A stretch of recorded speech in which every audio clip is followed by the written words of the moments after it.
I'm Peter Gregory. I'm actually retired, but I used to work at the University of Reading, and I still have an academic affiliation there. But I've also been a director of a number of research institutes.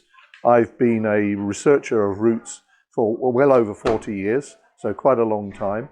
Most of my experience both in the United Kingdom and in dry areas, but more recently I've also been in the humid tropics. Why am I here? Well, I was invited, which is very nice, and I saw Christian present about 4 years ago the plans that he had for his deep root research facility, and so when I got the invitation to come, I was really excited about the prospect of seeing the facilities and so on that exist here.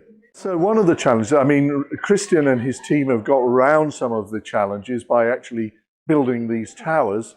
But one of the major challenges, of course, is actually accessing roots so that you can measure them and then study their function. So getting down into the soil, digging holes, putting in rhizotrons, putting in glass interfaces so that you can actually see the roots is in itself a big technical challenge. And then you have the question of how much must you replicate the measurements in order to cope with the variation that exists within the soil.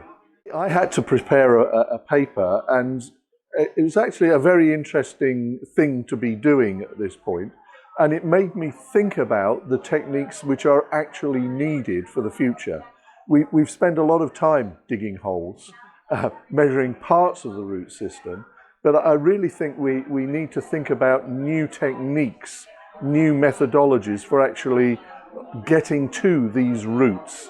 And whether that means X-ray tomography or new physical systems, I think, for actually getting to the questions that we really want to answer.